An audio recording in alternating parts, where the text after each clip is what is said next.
જય ગૌ માતા મિત્રો, નારાયણભાઈ વસરા, ધનનાથ પ્રાકૃતિક ફાર્મ. આજે આપણે વરસાદ કેવો પડ્યો એના વિશે વાત કરીએ અને ગૌ માતાઓને બધીને ધરવી કરીને કમ્પ્લીટ કરી લીધી છે અને પાછી નીણ નાખી દઈ. તો ચાલો વરસાદ બતાવો. ગૌ માતા અત્યારે બધી જ કમ્પ્લીટ ધરાય વાહિંદા નાખી દીધા આપણે અહીંથી. આમ તો જો કે બારે ન કરવાના હોય, પણ અહીંયા અત્યારે ઢાળિયામાં છે, ચોમાસું છે એટલે ફરજિયાત કરવા પડશે. નહીંતર તો બારે તો એકદમ ગોરાણ થઈ જાય મસ્ત. અને હવે પાછી નીણ નાખી દઈ. અત્યારે કમ્પ્લીટ ધરાઈ ગયેલી જ છે, પણ ચોમાસું છે એટલે વધારે નીણ નાખવાનો આગ્રહ રાખીએ એટલે વાંધો ન આવે.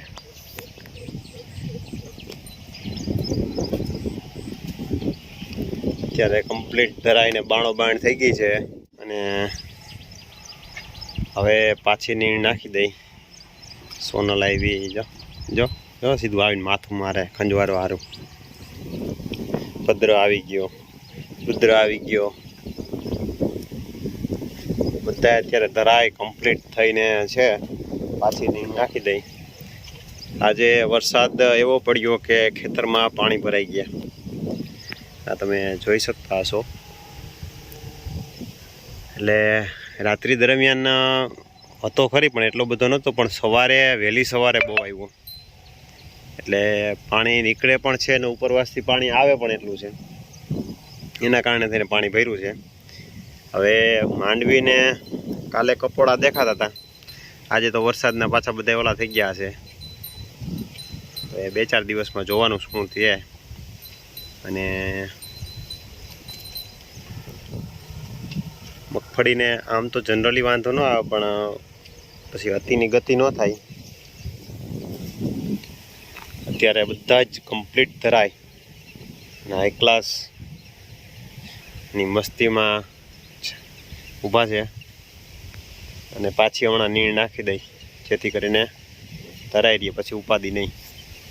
પછી બપોરે આપણે ગામમાં ગયા હોય ને વરસાદ આવે ને મોડા થાય તો ટેન્શન નહીં.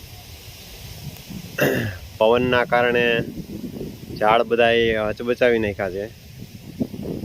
હજી આગામી શું થાય જોવાનું રહીએ, કેમ કે પવનની પરિસ્થિતિ ગંભીર જ છે.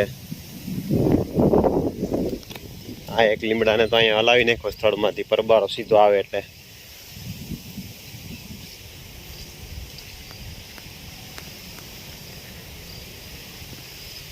અને હજુ કોઈને વાંધો નથી. હજી બીજા કોઈ વૃક્ષને પણ વાંધો છે નહીં હાલમાં, પણ પરિસ્થિતિ એવી થાય પાણી ભર્યું એના કારણે થઈ અને પછી થોડીક તકલીફ વાળું થાય એવું મને એવું લાગે છે.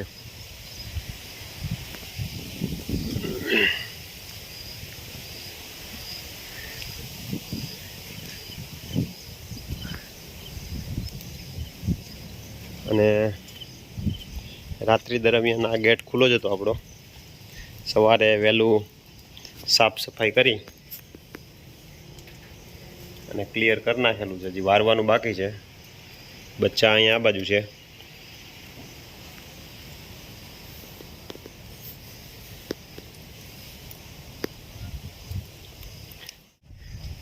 વરસાદ હવે થોડાક સમય માટે રહી જાય તો પાણી નીકળી જાય. નકર ચાલુમાં પાણી પાછું તો ભેળા જ રાખશે. થોડું ઘણું પાણી ભર્યા રાખશે. એટલે હવે ચાલો ગાયોને નીણ નાખી દઈ, એટલે જેથી કરીને એનું કામ કરવાનું ચાલુ કરી દઈએ, ખાવાનું કમ્પ્લીટ પેટ પૂરણ થઈ જાય. એને પછી વરસાદનું કાંઈ નક્કી ન હોય એટલે ટાઈમસર ધરવીને રાખવાની, જેથી કરીને તકલીફ ન થાય.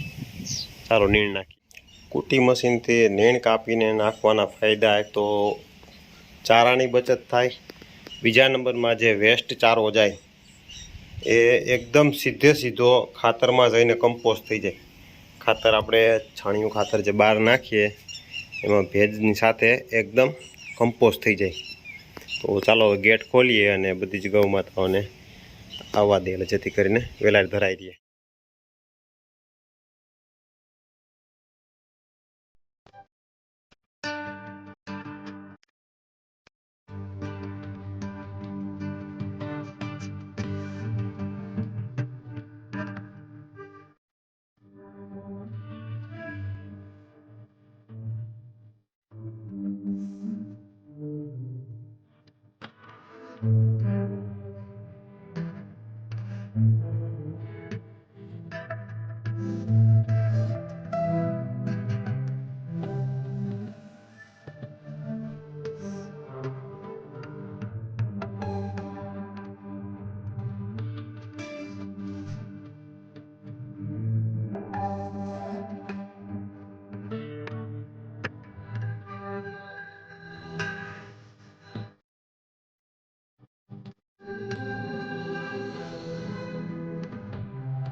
જાય આપણે આગળ મહેમાની